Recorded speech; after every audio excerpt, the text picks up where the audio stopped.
Bonjour et bienvenue sur la route du Tour de France féminin, 7e jour de course, Bourg-en-Bresse-Chambéry. Et voici l'étape du jour, c'était long, hein, pratiquement 160 km. On a presque terminé avec la longue approche des difficultés.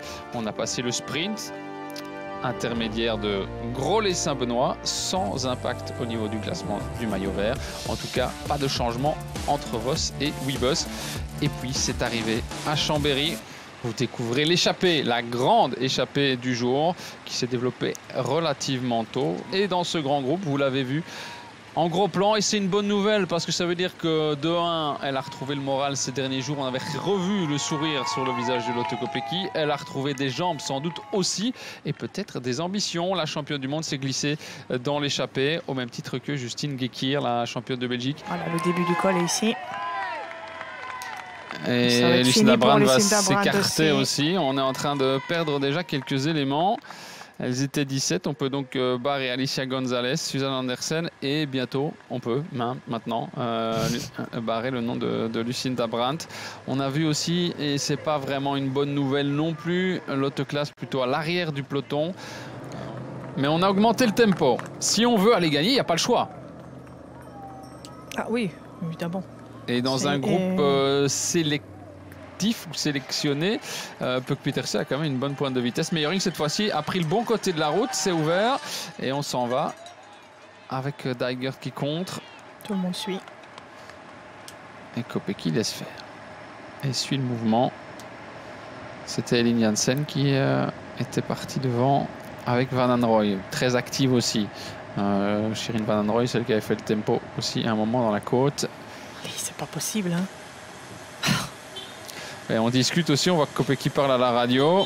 Mais pourquoi aller devant et pourquoi pas tenter faire 100 sa km chance? devant Exactement. pour se parquer à 30 km de l'arrivée et s'arrêter dans une portion et surtout au moment où on commençait à avoir de l'avance. Mais ici ça descend, il n'y a même pas besoin de faire un effort pour mais là, rouler. on est en train de préparer un sprint sur la piste, il n'y a plus personne qui roule. Tout le monde tournerait, simplement faire une file montante, une file descendante, personne ne fait d'effort et on roule 2 fois plus vite. Ah non, je comprends pas. Comme vous l'avez dit, je ne comprends pas qu'on fasse autant d'efforts pour en arriver là. Une aussi longue échappée, parce qu'il a quand même fallu batailler. On l'a dit, c'était 46 km/h dans la tête de course. Et en fait, maintenant, quand il y a un nom un petit peu plus important qui réagit, celui de Chloé Dygert, là, tout le monde suit. Saint-Pierre d'Entremont, sortie de la localité et surtout pied du col du Granier. Voici les pourcentages avec, vous le voyez, une portion après 1 km à 6,3%. Et puis la fin qui est un petit peu plus difficile. Kopecky en difficulté avec Elin Janssen, avec Célia Lemuela. 7 km 100 de l'arrivée, ça commence à être un petit peu difficile et ça sera difficile de viser plus haut que cela. C'est peut-être pour ça qu'on n'a pas réagi plus tôt. On sentait, vous l'avez dit, ça peut être une des explications que certaines coureuses étaient à la limite. Alors que Reinbeek, c'était prévisible, a été distancé par un Meyering. Il faut garder et son Edwards. tempo ici, pas aller se mettre dans le rouge. Et elle est vraiment au-dessus du lot, je pense, tout simplement. La manière dont elle est revenue sur le groupe, elle essaye, hein, mais je ne sais pas combien de temps ça va durer. Ça va craquer, je pense. Attention que Marie Meyering a un style peu académique hein, sur le vélo. Elle est toujours un peu à la bagarre. Elle me fait vraiment penser au style de Van Vleuten un petit peu. Vraiment couché sur son vélo comme ça. Et un qui peu bouge dans tous tordu les sur sens. le vélo, les épaules qui vont de droite à gauche. Puck Pieterse en difficulté. Et le maillot jaune aussi. Et Kim Lecourt, oui, ça va mieux pour Lotte Class, ça va beaucoup moins bien pour Pieterse et Julie Bégaud. Voilà, on en remet une devant. C'est fini, elle est partie cette fois-ci, je pense, Maëva Skiban. On lui a dit aussi hein, certainement que derrière ça avait embrayé, le maillot jaune est lâché, donc il va vraiment falloir y aller maintenant. Et ça va peut-être être l'occasion pour Gigante d'y aller maintenant.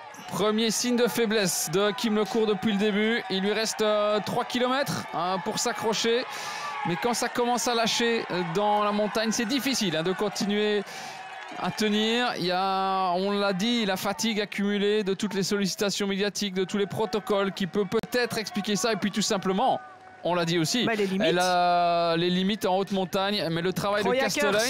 Mais Kastelein est en train de faire exploser. Non, c'est Royakkers qui a pris le relais. Oui, on a demandé à Kastelein d'attendre Pieterse peut-être. Parce que finalement, Pieterse a été victime du travail de Kastelein. Hein. Pieterse, 8e du général, le maillot jaune. Et l'autoclasse qui s'accroche. La voilà au sommet. Carton plein au niveau des poids et peut-être carton plein pour le deuxième jour au niveau de l'étape. Parce qu'avec 1 minute presque 40 d'avance, Maëva Skiban peut rêver d'un doublé. Une des grandes révélations de ce tour. En 77 jours, elle est passée pratiquement de l'enfer au paradis et elle peut rester sur son nuage encore quelques heures. Une Bretonne en Savoie. C'est Vollering qui veut faire la descente devant pour imposer son propre tempo et surtout choisir sa trajectoire, sans doute cette accélération. Alors je dis pas que c'est la seule volonté. Et Justine Gekir va être repris. Pour Gigante certainement. Oui, il faut faire le saut. La contrôler dans la descente, ça c'est bien vu. Où on va aller chercher Kim Lecourt qui est là. C'est Kim Lecourt qui passe avec 35 secondes d'avance. C'est un peu juste pour le maillot. Elle n'en a que 26 d'avance sur Pauline Ferrand-Prévot. Regardez la vitesse, on est à quasiment 90 km/h. Il ne faut pas regarder son compteur quand c'est comme ça. C'est quand on ouvre ces fichiers sur les différentes applications après qu'on voit parfois qu'on a tapé des vitesses qui étaient un peu dangereuses. Elle est rentrée dans les voitures. On va les faire arrêter. Et on les fait arrêter, ça va rentrer. Bravo! Pour la détermination de ne pas avoir lâché. C'est le poids du maillot jaune ou non, le les ailes que donne le maillot jaune. Le caractère simplement d'une Kim Lecourt. Mais ça va être compliqué demain.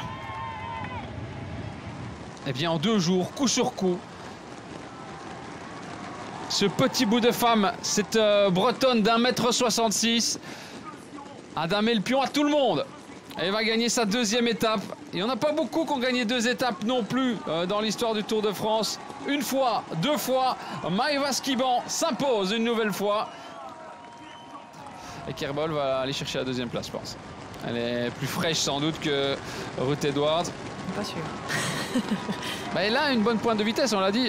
Sur la flèche Brabanson, elle avait battu Vollering. C'était il y a quelques années, d'accord, mais... Kerbol va prendre. Juste pas. Ouf, pas sûr. 6 secondes et c'est 53. On va noter 53. Vlodarczyk qui passe. Ça fait 6 secondes plus 6 secondes, ça fait 12. Copé qui est là. 59. Et j'aurais bien voulu rester un petit peu pour prendre le timing sur Sara Gigante. Mais ça va faire 15-20 secondes sans doute. Pas beaucoup plus. 50 km d'échappée en solitaire pour 2 victoires en 2 jours.